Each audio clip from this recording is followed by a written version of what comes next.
Praise the lord. నిజమైన స్వరం. July 14, 2025 Holi prayer home సంఘం వారి అనుదిన వాగ్దాన పరిచర్య. నేను నీకు తోడై ఉన్నందున వారు నీపైని విజయము పొందజాలరు. ఇర్మియా గ్రంథము 1వ అధ్యాయము 19వ వచనము. ప్రేమన్ దేవుని వార్లారా, ఇర్మియా గారితో యుద్ధం చేయటానికి శత్రువులు వస్తున్నప్పుడు దేవుడు అతనికి తోడై ఉన్నాను, ఎవరు కూడా నీ మీద యుద్ధమునకు గెలవలేరు, ఎందుకంటే అతను దేవుని మీద ఆధారపడి ఉన్నారు గనుక.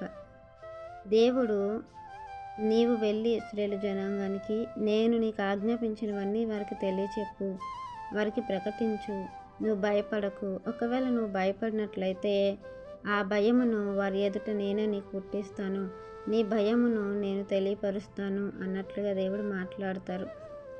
అతడు రాజుల ఎదుట, అధికారుల ఎదుట దేవుని మాటలు చెప్పినప్పుడు వారందరూ కూడా అతడికి వ్యతిరేకులైపోతారు. అయినప్పటికీ దేవుడు అంటున్నారు, నేను నీకు తోడై ఉన్నాను, నువ్వు చెప్పాల్సింది నేను నీకు ఆజ్ఞాపించింది నువ్వు చెప్పడము మానకు. ఒకవేళ నువ్వు ఎక్కడికి వెళ్ళినను నేను నిన్నక్కడ ఒక ఉన్నతమైన స్థాయిని, ఉన్నతమైన స్థితిని నీకు అనుగ్రహిస్తానని ఈ యొక్క అధ్యాయంలో తెలియపరుస్తారు. ప్రియమైన దేవుని వారలారా, మన జీవితంలో కూడా మనము దేవుని కార్యముల నిమిత్తము ఎక్కడికి వెళ్ళినను అక్కడ మనకి అనేకమైన వ్యతిరేకతలు ఎదురవుతాయి, అనేకమైన అవమానాలు ఎదురవుతాయి.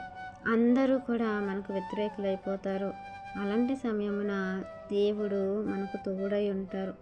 దేవుడు అంటున్నారు కదా, మీకు వ్యతిరేకంగా రూపింపబడిన ఏ ఆయుధము నేను వర్ధిల్లనియ్యను, అక్కడ మీకే విజయం అనేది వస్తుంది, కానీ మీ మీద ఎవరికి కూడా విజయం అనేది రాదు, ఎందుకంటే నేను మీకు తోడై ఉన్నాను అని అనేక చోట్ల మనకు దేవుడు తెలియపరిచారు.